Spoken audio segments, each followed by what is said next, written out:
You're listening to the Learn Spanish con Salsa podcast. Just a quick heads up before we get started with this week's episode, I wanted to let you know about a special opportunity to join our flagship course, the Learn Spanish with Music course, for the month of February only. If you want to improve your listening comprehension, learn all about Latino culture and the Spanish language, including vocabulary and grammar without having to open a textbook. Oh, and also add some really amazing songs to your playlist, then the Learn Spanish with Music course is for you. You will go from the beginner to intermediate level in less than 6 months when you complete the full course. Podcast listeners get 15% off during the month of February only. To claim your discount, go to SpanishConSalsa.com/course and enter code MUSICA15 at checkout. That's MUSICA15 at checkout to claim your discount. Once again, that's SpanishConSalsa.com/course and the code is MUSICA15. I hope you enjoy the Learn Spanish with Music course. And now let's get started with this week's episode. Hola y bienvenidos al episodio 56. Welcome to episode 56 of the Learn Spanish con Salsa podcast.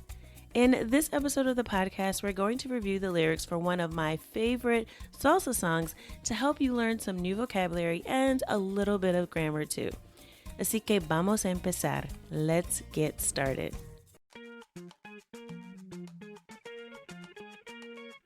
Bienvenidos!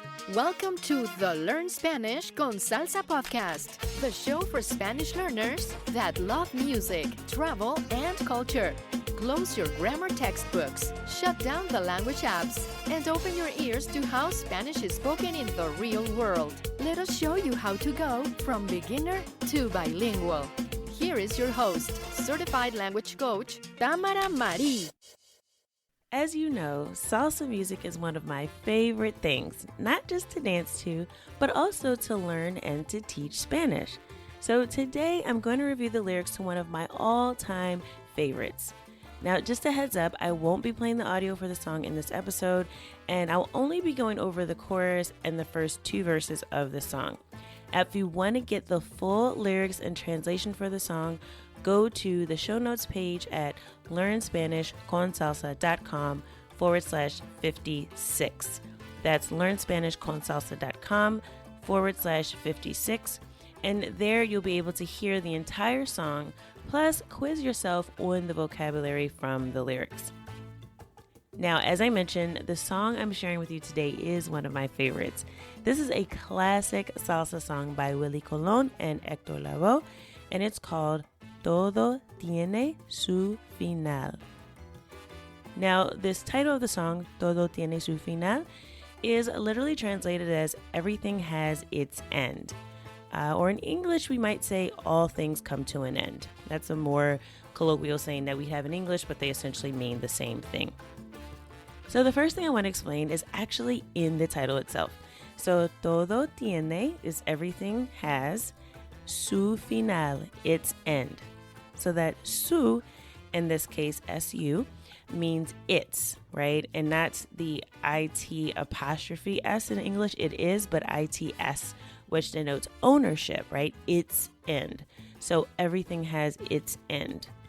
Now, this su is what you would call a possessive, right? It indicates ownership in some way. But in this case, since we're not talking about a person, we're talking about more of a concept, right? Everything. We're using su to mean it's.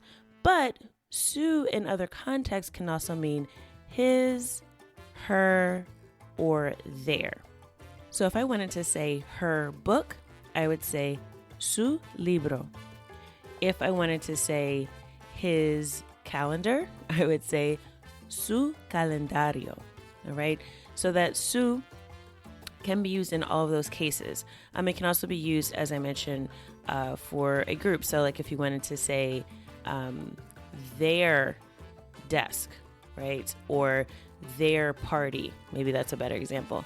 I doubt many people will be sharing a desk, right? But if I wanted to say their party, I would say su fiesta. All right. So again, that su can be used in several different ways, and it is used to indicate ownership or possession. There are other forms of this possessive as well. So instead of su, which again can be used for he, she, they, right? You also have tu, which is tu, and this is the tu without the accent over the u, right? So you might be familiar with the pronouns like yo, I, tú is you in an informal sense. That tú has an accent over the u. But the tú without the accent, which is just to you, actually means your, all right? So it's your in an informal setting. So again, just an example where I said su libro could be his libro or his book, her book or their book. If I say tu libro, I'm saying your book, all right? So tu is the equivalent of su when I'm speaking directly to someone in an informal setting. And I also have me, right? So this is mi. So if I wanted to say it was my book, I would say mi libro.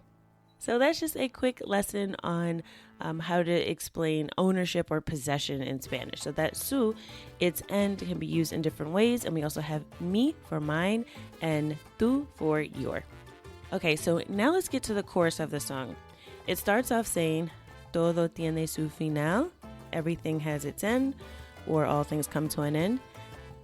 And the next line is, Nada dura para siempre.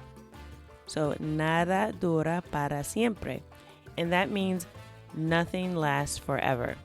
So, as you can see, the song really has a message. It's really about living in the moment. It's about appreciating the things that you have. And it's also about impermanence, right? How things just don't last forever. So, that's really the theme of the entire song.